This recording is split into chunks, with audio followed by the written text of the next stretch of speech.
better than ever. And I know right now that I'm going somewhere and I need some cheddar. Oh, baby, better. Everyone, on this week's episode of the Sports Sales Show, I'm going to share a conversation I had on the Front Office U podcast a couple of weeks back. So, the Front Office U podcast is designed for college students and young professionals looking to break into the sports industry and network and meet other professionals. So, I talked through my career within sports and how the lessons and learnings I took from all that time working in sports helped me transition into entrepreneurship and what I'm doing today. So, enjoy the episode. Make sure to follow the guys over at Front Office U and go be awesome today.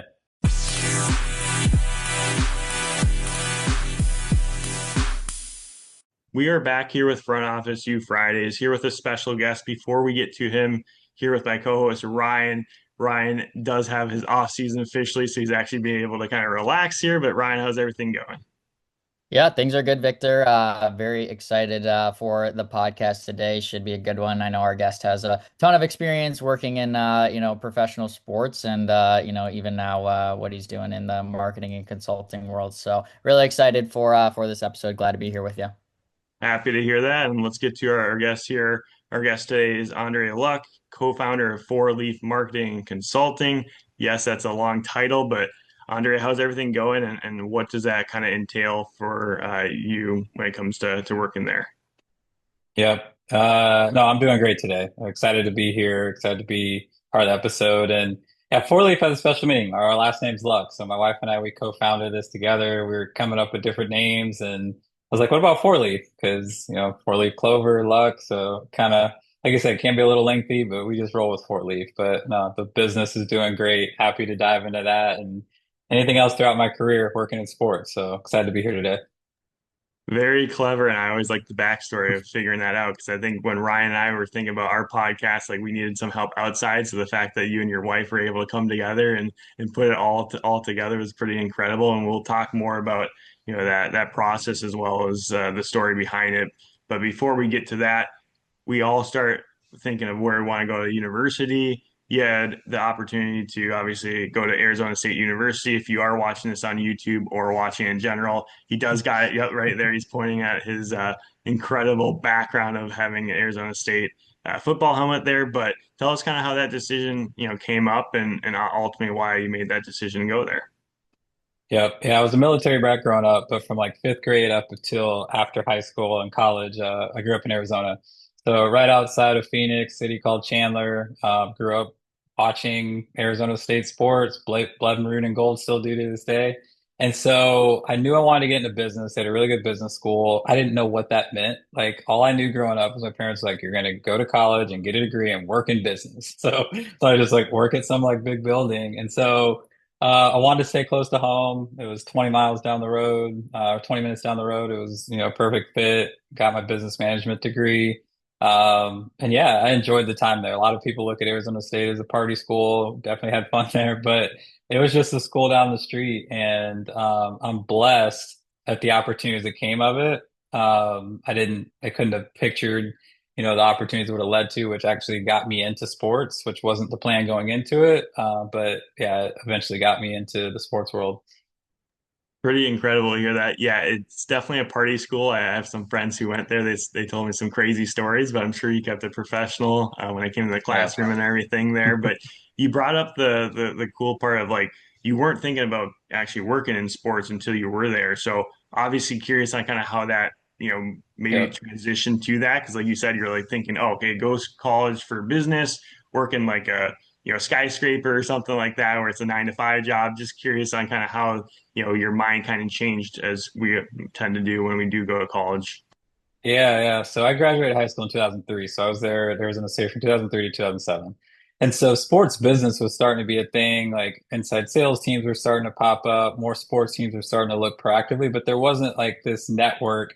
There wasn't podcasts like this. There wasn't LinkedIn like there was back then to know opportunities. So now kids coming out of high school know they want to get into ticket sales or get into sports. So for me, I was just, like I said, going to taking my classes and I would find a job. And my last semester of college, I lucked upon this opportunity. I needed a part-time job. I think they sent an email blast out to all the students on campus, like want to work in sports, and I had a picture of like Sparky the Sun Devil and Sun Devil Stadium in the background. And so I like replied back to it. And so I got invited to this information session. And I'm so grateful for the opportunity I got. A guy by the name of Mike Boswell, he still was working in sports, doing coaching and consulting with a lot of young sellers. He had this program where he and another person were the full-time people, but they would hire students to work around their school schedule. So there were shifts, mornings, afternoons, evenings, everything like that. And we'd work around our school schedule to sell tickets for Arizona State football, basketball, everything like that. Basketball was a little easier to sell that year because we had an All-American by the name of James Harden coming in. So a lot of people were really excited about that. I don't know how well you know some of the guys over at Wolf Cycle, but their founder, their CEO, Ryan Miller, we actually sat right next to each other as students, selling tickets together for Arizona State. So like, there's a lot of good people that came through that program and eventually got on to start their career in sports. But I had no clue like this whole world existed. I just thought it was cool to work for the athletic department, work at ASU. We were in this like little basement room in the basketball arena, was just calling alumni, calling fans that came out to games and looking to sell tickets. I'm like, wow, like this is an actual career. Like you can do this. And like I got told no all the time. And sales is difficult. I was one of the last people in my class to make a sale, but like I loved every minute of it. And so to see that this is something I could do for a career, I was all about it. So that's how I got my introduction. It was my last semester of college.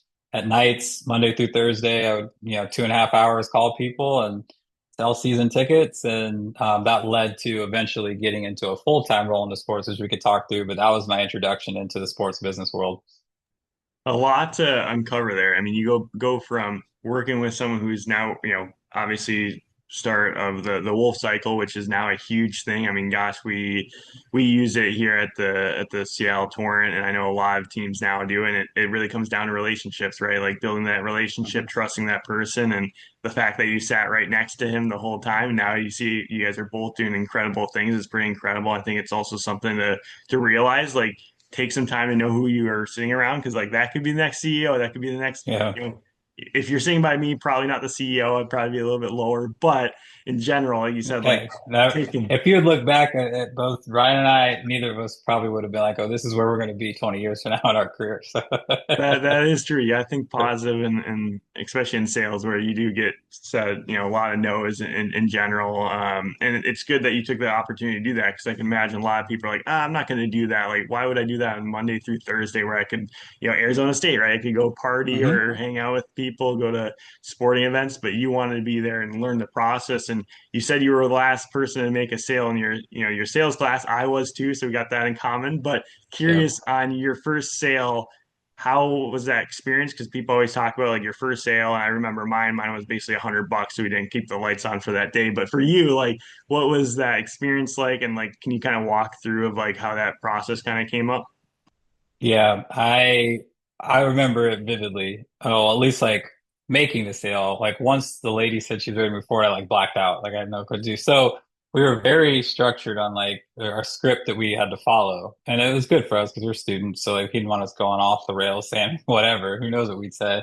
And so, you get through each step of the process and like you ask your questions and like you're, getting to know the memories, all the stuff we ask like in typical ticket sales. And then at the very end, you ask this question of, all right, are you ready to move forward and join the Sun Devil football family or something like that?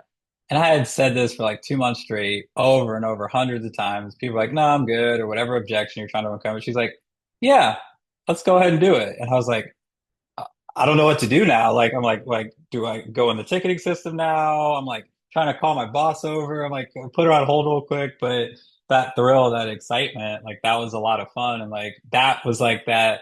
All right, I finally got over that hump. And so you talked about how, you were one of the last in your class. I'm sure that's a story you can tell to people up and coming. But that was something that stuck with me throughout my career as I moved into leadership and management of like, stick to the process. Like, if you're consistently doing what you need to do, eventually things are going to come. Sales, sales is crazy. You could say everything's exactly how you need to say, and it's just not the right fit, not the right time. You don't close the sale. You could stumble through a call, mess up, and it just be the right fit with the right person, right time. You close the deal, and it's like it could mess with you a little bit. But that was that first step for me of like, all right, I can do this. And then I started to go on a little run after that and like see some success and like that carried me into like this is what I want to do at least to start my career. I don't know where it'll take me, but I want to take this to the next step and do this full time for hopefully a professional sports team.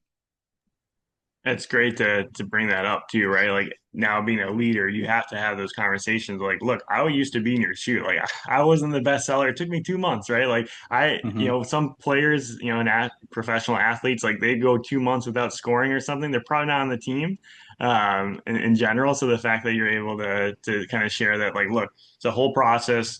Yes, you were just going through kind of the motions that, before you make that sale, and then you're like, all right, something clicked, let's do this. Let's really go all in and really understand the process itself. And yeah, I And mean, then we hear that. I would add too, like it gave me a different level of like empathy for people as they were struggling because when we made a sale, you got to go write your number on the board, you got to ring the bell, high five the boss. I just had to watch this for like months, like right next to me. And so it brings up like, competitiveness, like your ego, like your negative attitude, positive, like you really have to like be locked in and like not get caught up and like run your own race. And so, for me, leading people, it showed like here's what you have with people when they go through struggles. And for me, I usually can be like, this isn't working. I'm not making any money. I'm not having fun. But like, there was something that told me like, stick with this, and it like really shapes your character being in sales and like hearing no and like struggling. Like, eventually, as you get on the other side, like when you hit another slump, like I've been here before, and like I know what I need to do to get out of it, and like learn that like very first real job in my career. Like that was a good experience for me.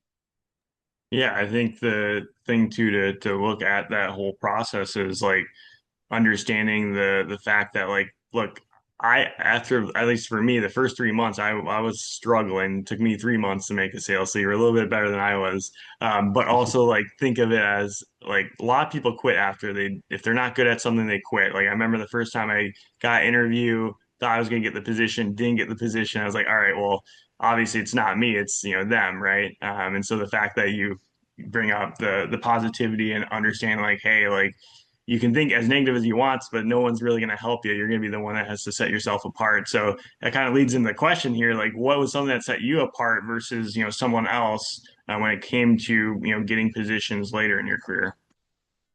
Yeah, I was always focused on just being consistent.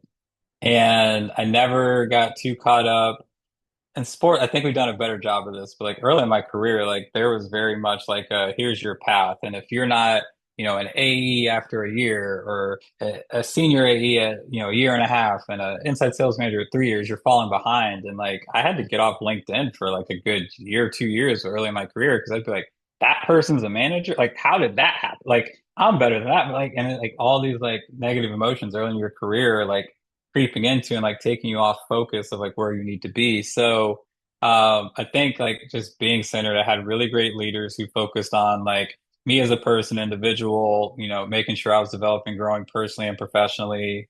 Um, and so for me, I just focused on being consistent. I never rode the roller coaster. I never like chased like, the new shiny title or going to this team. It's like, am I with people that are helping and investing in me? Am I learning and growing?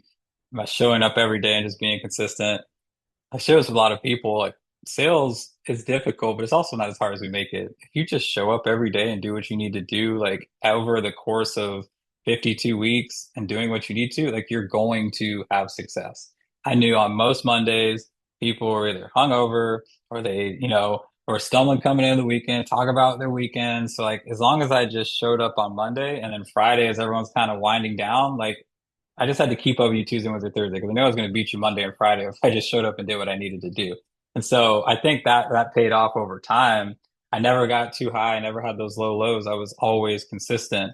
And so we take these personality assessments and like, what type of leader are you? What type of professional are you? And like, it was always like some blend of like consistent, steady Eddie, like nothing like sexy or exciting. And so like, I would get very insecure about that because like all my other peers would be like, gregarious, dynamic, motivates and inspires people. I'm like, I want to be that. But like, once I like accepted, like, this is my role and this is what I do and do well and own that, like, that's where I grew. And so I think it was a little bit of a differentiator for me as like a seller and a leader that I had a different style and approach, but I also just showed up and did what I needed to do. And then you look up over 2 years, over 5 years, over 10 years, like that all compounds, and like I never like had any setbacks because I was just always progressing and moving forward. So I'd say that, and just like being blessed to have good leaders early in my career that like kept my head on straight and focused on the right things and like let me grow and develop at my own pace. Like I was immature, like I was, a little cocky at times, and they let me kind of grow and find myself and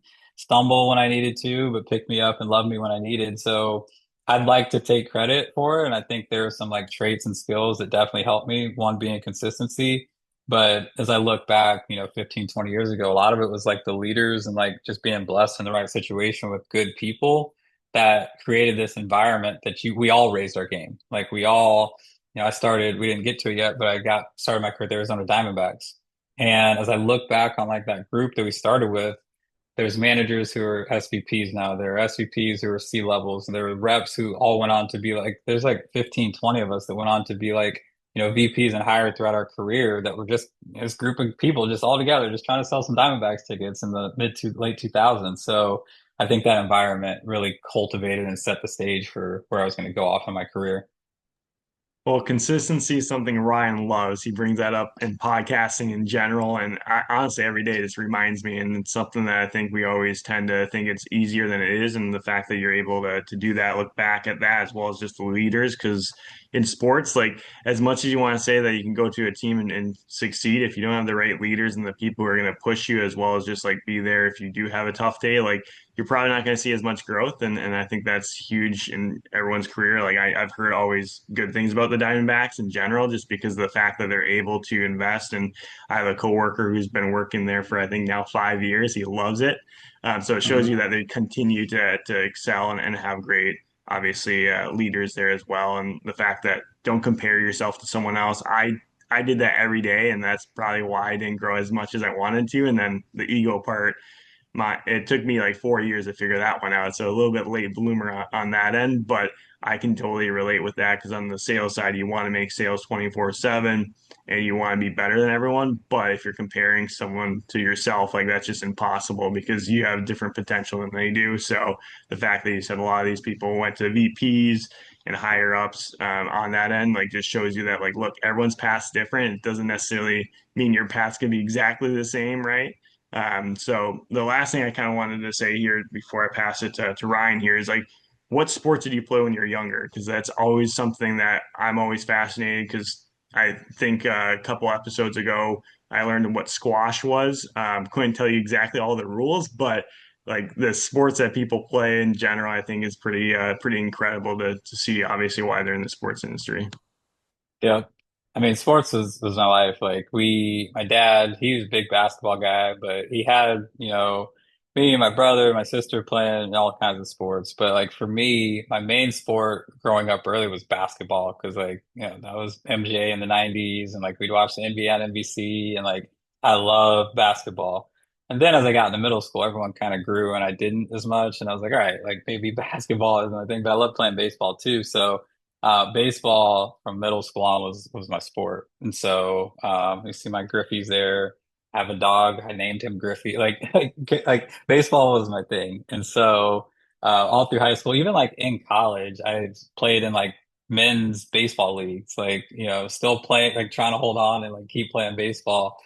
In college and post college, we actually had a team of us when I was at the Diamondbacks. A couple guys that used to play. Like we started our own like men's baseball league team. So baseball is my sport. And I was blessed that, aside from a brief stint working at Arizona State, like 17 years of my career, I worked in Major League Baseball. So Diamondbacks, Astros, Marlins, like, my wife was always like, can't you get to another sport? I was like, yeah, but I love baseball. And so to get to do that for my whole time working in ticket sales was really cool and special.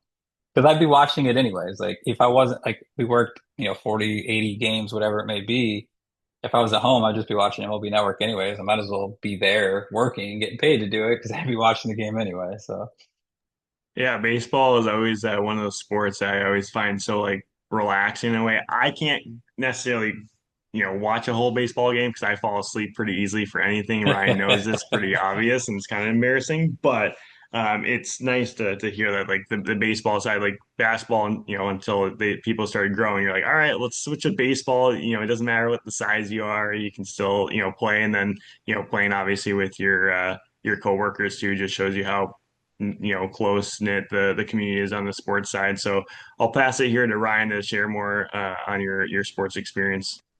Yeah, Yep. appreciate that, Victor. And yeah, it's been a ton of fun to kind of listen to some of your experiences already, Andre. And you kind of touched on, starting off in baseball. You mentioned playing it, but starting off with the Arizona Diamondbacks. And when you first kind of started there, like what was that adjustment period like going from, working at Arizona State, being in a college athletics department to moving up now to the MLB where, you're working, a ton of games and, in the summers and, a little bit different environment. What was that kind of initial reaction like for you before you were able to kind of fully settle into that world in the MLB?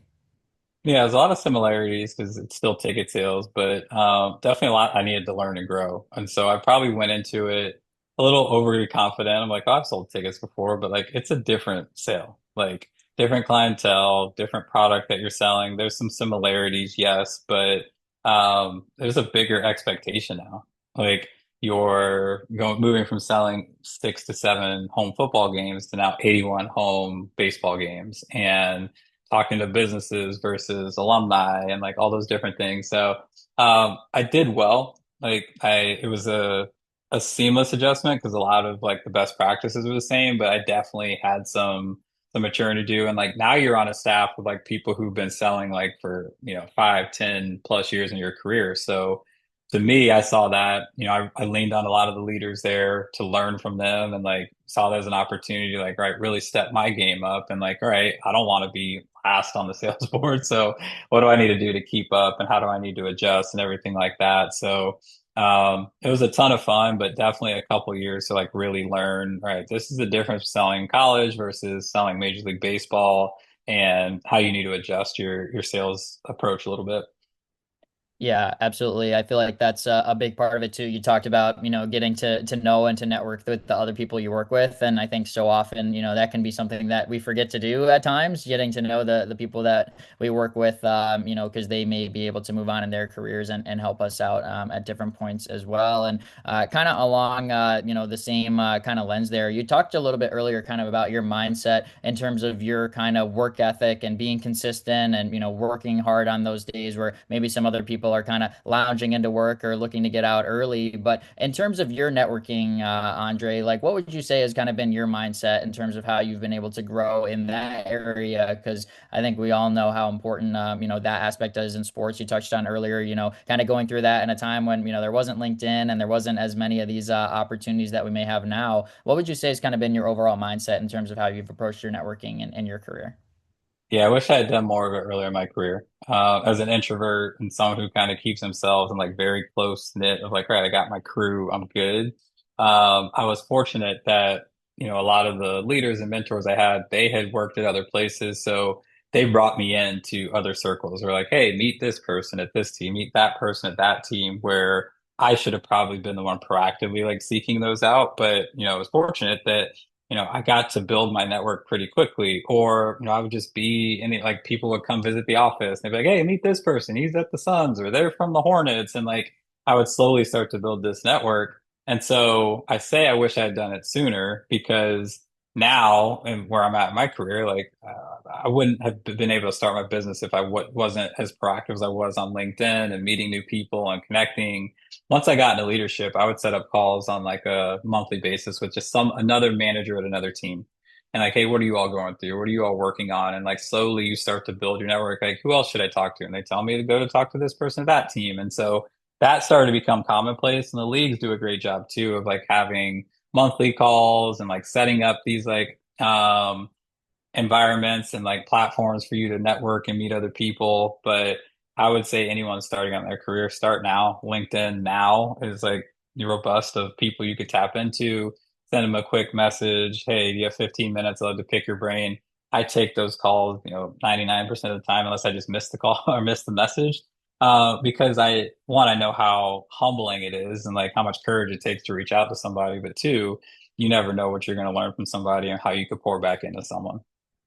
Yeah, we love hearing that. I mean, it's a big reason that Victor and I wanted to start up this podcast is to find people like you that want to give back and help out. Because I know there have been so many that have helped me in my career, that have helped Victor in his career, that, yeah, they just took 15, 20 minutes to have a conversation with someone who reached out. And, obviously not all are going to be great. Not everyone you're going to keep in touch with, but you may be able to find someone that can be a mentor or can connect you with the right people to, progress your career too. So I think that's awesome for you to be able to touch on that aspect of things as well. And one other aspect of things I wanted to kind of hit on, you mentioned a little bit earlier, is, seeing other people have success and kind of, wondering like, man, like what am I missing here? Or going through different slumps or pieces of adversity in your career. And you said that you wanted to kind of stick with it. But, I know that we all kind of hit that at different points of our career. Like, what are some things that you've learned that you kind of give off to other people when they reach out to you going through similar things where they're kind of at a, career block and they're trying to kind of push through that?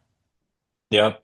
Um, a couple things. I mean, one, you really got to assess like, is this what I want to do? A lot of people like the idea of doing something, but like, you really want to do the work that it's going to take, and it's not easy. Entrepreneurship, sales, leadership, like none of it is easy. So if you're at the point where like, I don't know if I want to do this or not, you really got to have that conversation with yourself. Is like, is this something that I really want to go through? The other part, which is super difficult, is doing like your own introspection and like getting constructive feedback and receiving it and maybe not reacting emotionally in the moment because sometimes you hear something and you're like, man, like you just kind of dismiss it because like you didn't want to hear it, you weren't in the space. Let it sit for a day or two, and then like once the emotions kind of calm down, like is there truth to this? Like is there, or whether you think there is or not, like someone's giving you constructive feedback, like seek that deeper and see how you could look to improve and look how you can, try and get better and everything like that. So I think those are things for me of just like, you know, humbling myself, looking for ways to continue to grow, looking for ways that can you get better. And when you're at that point and you kind of hit that wall, one, don't give up because you could just be right on the other side of like, having a breakthrough. But find people that you trust, ask for honest feedback. Um, don't lead the witness. Don't go to your buddy that's going to tell you like, oh yeah, they're stupid or like, yeah, that stink. Like, no, who's the person that's going to be honest with you, even though you don't want to hear it because they care about you and they love you? And, take that and put it in action. All right, now put a game plan together of like, all right, here's what I need to do to move forward. Put measurements in place so you could track it. And, that's going to help you because now you're working towards something. You're not just like aimlessly like going through the day. You're like, right, I'm going to set this goal over the next 90 days, the next 60 days. And like, here's how I'm going to track and measure it every week. Here's how I'm going to hold myself accountable. Here's who I'm going to bring into this that's going to help me and push me through that too. Those are things I look at. Those are things from like just being a leader or like, being led by other people. But when you take that accountability yourself and find other people, like you're going to find a way to at least progress forward. Or let's say you went through this for 90 plus days, whatever it is, and like you still feel that same way, or maybe you didn't get the breakthrough you want to, it might just not be for you. At least you've given like all your effort towards it and put a plan in place to get on track versus just like throwing your hands up like, yeah, this isn't for me, I quit.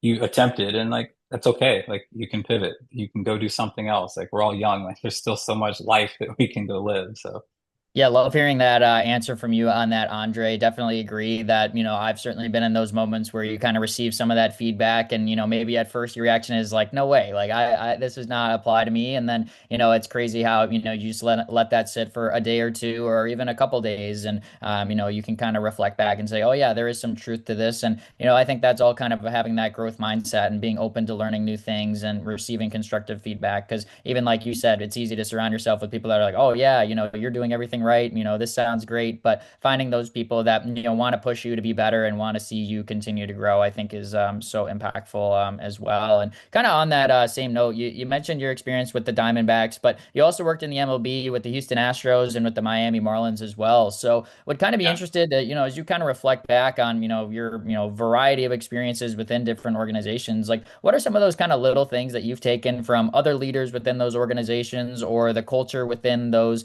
offices that you were within that you think kind of help you out now in your role, in marketing and consulting, as you kind of reflect back upon, your variety of experiences working in the MLB? yeah, so I worked with the Diamondbacks, the Astros, Marlins, all different cultures, but all great leaders there. And I think one of the first things I look back on is just like how you treat people.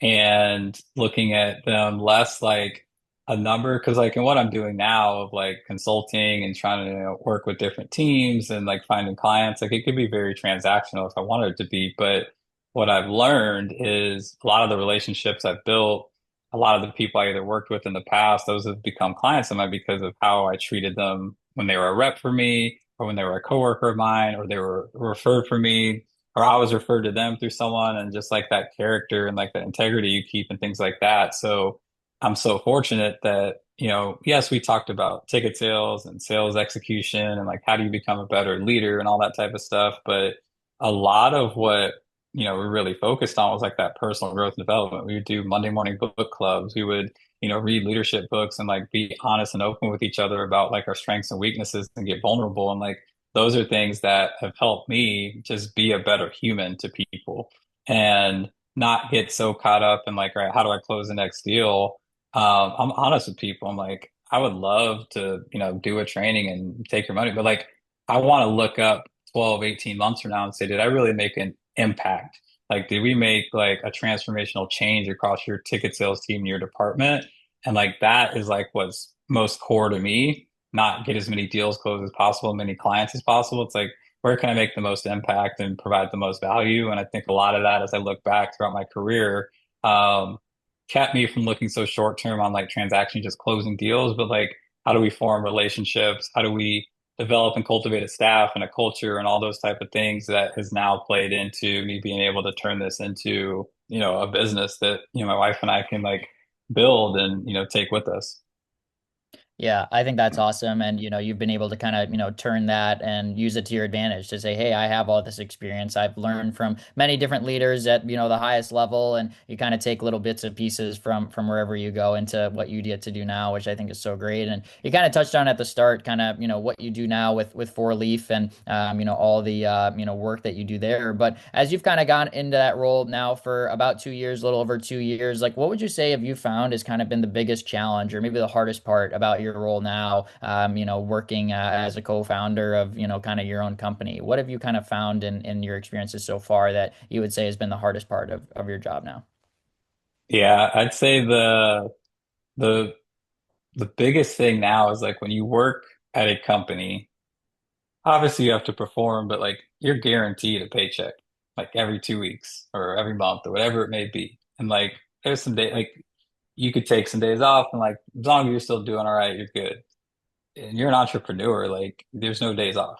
Like if you don't go out and try and hunt and find new business, like you're not going to make money as a business owner. So that's the thing that, even when like things are good, you have clients, you're doing work, like you have to block that time. And that goes back to like me being a seller. Like if you didn't always fill your pipeline and, create new business, you're not going to have future deals closed. So I'm glad. I feel for entrepreneurs that didn't actually do sales because I don't know they fully understand the grasp of that. Like you always have to be going out and cultivating new business. And so even when I first started, like my calendar was just as full as like when I was working full time for a team, just meeting people, talking to people, even before I knew what this was fully going to look like just having conversations with people and like meetings all throughout the day. And so that's the thing where I've noticed over the past couple of years where when things start to slow down, if I look back probably like the past couple weeks, month, probably let my foot off the gas on like continuing to like go out and try and find new business and reach out to new potential clients and things like that. So you have to have that balance, like make sure that you have enough bandwidth and time to actually deliver the work and execute on what you're doing for people, but then also blocking aside an hour a day, a couple hours a day to like go out and maybe not always like doing outreach, but at least prospecting and understanding what's going on in the ecosystem, like what are different teams or potential clients you can go after. um, so now it's real to me when I say this to reps and train. I'm like, this isn't just lip service because your boss wants me to tell you this. Like, I'm telling you this as someone who's like out, like proactively seeking business. Like, you need to be out there hunting every single day, going and like prospecting and reaching out to new leads. That's just how it is.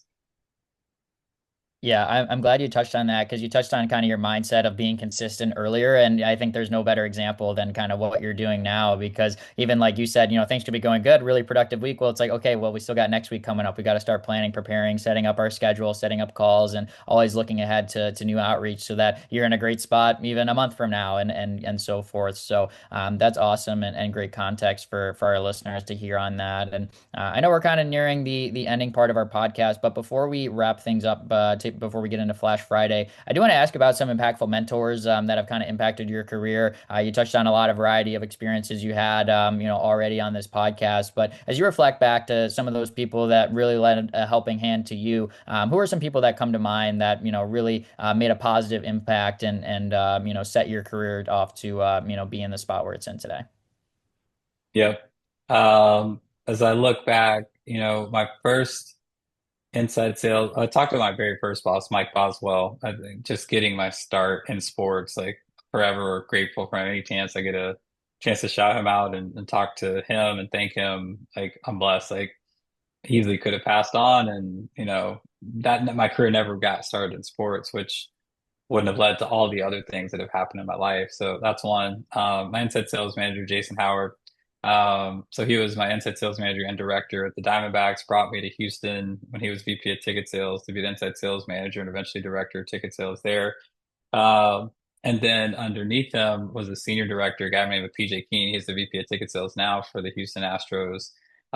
Those two probably had the biggest impact in my career up until I had moved on to work for the Marlins. And so yes, as a professional and as a salesperson, as a leader, but even more so as a human, as a father, as a Christian, like finding my faith, like those two were probably like the biggest impact that I had throughout my career. Um, I'll touch on it because, take the fandom out of it and like the superstardom, but like going to the Marlins when I got there, the CEO was Derek Jeter, first black CEO in baseball, and the leadership team and like the integrity of which he looked to hire people and like he lived by every day. Like, although I didn't spend every day with them, I'd be in meetings with them and like have conversations and like all the stuff you saw like him as a player was the same as him as a leader. And that rubbed off on me of like just remembering like your integrity and your character is all you've got and like how you show up every single day and the way you position yourself as a leader like is important and people are always watching. So I mean, I'm definitely leaving out tons of people who've made a huge impact in my career, but as I quickly look over the 20 plus years, those are a few that like really stood out to me at like key moments in my career where it definitely made an impact on me. Yeah, absolutely. I think that's awesome to hear about that. Yeah, obviously Derek Jeter seems like that'd be a pretty good person to shout out here. So we love hearing that, and all your experiences that you've shared. Awesome to kind of dig into kind of your mindset, your philosophy, how you approach your leadership. And I think what's interesting too is even that you said, you're kind of naturally like an introverted person, which I think to a lot of people would say, oh, how's that work in sales? But you've been able to build a successful career and just be authentic and true to who you are, which I think is so awesome. So appreciate all Yeah, that. With that being said, I'm going to pass it back off to Victor here. I know he's going to get us going with our Flash Friday segment to get to know Andre a little bit better here next. Yeah, this is where it's a little bit more exciting because you don't know the questions that are going to be asked, and I feel I have like no that's clue. So, exactly so just like sales, right? Like they don't know what you're going to be saying to them over the phone, and so first question for me is obviously big. You're a big sports person in general. What's one sporting event that you haven't been to that you want to go with your family, and why? oh man. Wow, that's a tough one. I've been in the World Series, which is great. Um, I don't know, like the World Cup's taken off right now. I don't know I'd want to go to the World Cup. Um, Probably like a man, this is tough. Probably like the Olympics. I think that'd be really cool. Like going to Olympic sporting event. I don't know which event, but like just that whole atmosphere around the Olympics is really cool. That's a good one, I would say. I think Olympics in general, just being able to go there and kind of see how crazy athletes can be at a high level, doesn't matter what sport. Would it be like the Winter Olympics or Summer Olympics? I got asked the follow-up Summer to that. Olympics. Yeah, like Summer Olympics, basketball. I mean, I grew up watching the Dream Team and like all those like US basketball teams, so I think that one would be really cool. And then my girls are starting to get into sports now too. So, I got three daughters. Obviously I want them to play baseball as long as they can, but at some point they'll probably play softball. So maybe getting to watch like, the college softball World Series or going to Olympic and watching softball or something like that and getting to see like there's a path, for women's sports. So that'd be really cool. Yeah, women's sports, I agree, is growing. I know they have the softball league now that's going to be starting. So maybe, gosh, Hmm. 5, 10 years from now, we'll be seeing your daughters in that and be like, wow, we Like 10, 15, but 10, yeah. 15. Okay. So we'll move it 10 to 15 years down the line. But either way, that would be pretty cool and surreal to look back at that. And my second question here before I pass it to Ryan, and Ryan always knows this question, but with NIL being huge nowadays, take you back to say you're in baseball, you got an NIL deal, you can be with any company. What company would it be and why? And I'm very loyal to Nike. So I mean that's the first thing that comes to mind of like that'd be pretty cool. Because I like even now, like Arizona State, all their stuff's Adidas. I'm like, like I really want Nike gear. But that's one Chick-fil-A. Like I love Chick-fil-A. Like I eat it way too much. So I think that one would be a pretty cool one too if they did NIL deals. There we go. You got two great one for food and another one for all your apparel. So you'll be all Yep. set to go there. And out in the outfield, maybe having some Chick-fil-A, some sauce and fries, and maybe a shake. So seems like a Yep. pretty sick deal. And great answers too. Nike obviously is a leading leading team obviously for sure. So I'll pass it here to Ryan to ask his.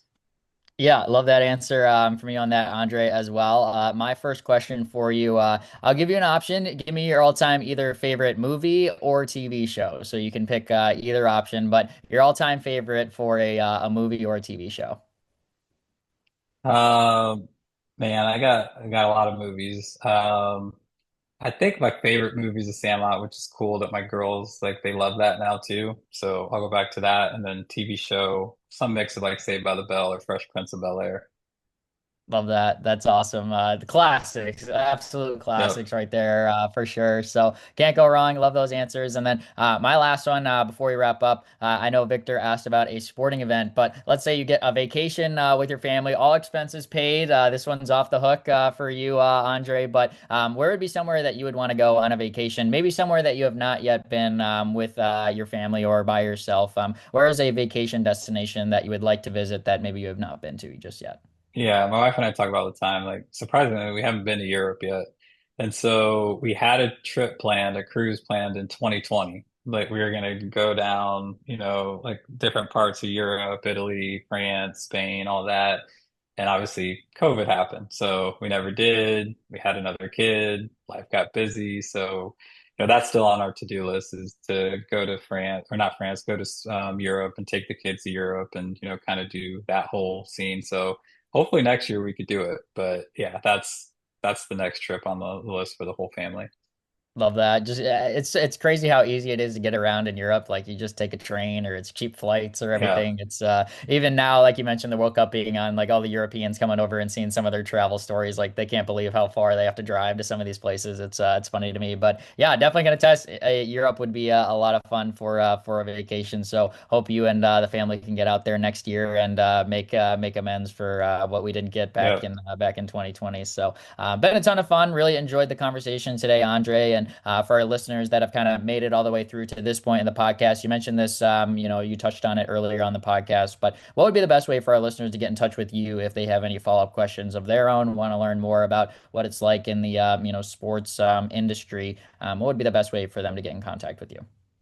Yeah, LinkedIn is going to be the best way to do that. So connect with me, send me a message, remind me that, hey, you heard me on the podcast, but anybody looking to get in, like I'm always happy to take that call 15, 20 minutes and just share like, hey, here's what I learned. Here's what I'm seeing. Because I get to talk to a lot of teams, leaders, reps, and like here's what's maybe changed or the misconceptions that a lot of people think out there. And so I'm happy to help and give back wherever I can. And kudos to you all for having this platform for people like me and also for what you guys are doing every day. Like you guys have day jobs. Like, so investing time and I know what it's like to create content and do this on a consistent basis and show up every week. Like that's a lot. So kudos to you all too for this platform. Yeah, we appreciate that. And we will definitely include the link to Andre's LinkedIn here in the description of this podcast. We definitely encourage all of our listeners to be following up. Obviously, Andre loves to help out, and it's a big reason why Victor and I enjoy this as a hobby of ours, to connect people with those that are crushing it in the sports industry. And obviously, Andre has a ton of good information that you've already heard on this podcast. And we definitely encourage you all to grow your networks and connect with him on your own as well. So we appreciate Andre so much for all of his insight and being a guest on today's episode of the podcast. Thanks again to Victor for co-hosting this one with me. And we'll be back again next Friday with a new Front Office View Friday episode. Take care, everybody. That's nothing. I'ma be doing this and I'm gonna be head hunting. Oh, baby, don't know. Oh, baby, don't go. Oh, baby, don't know. Oh, baby, don't go.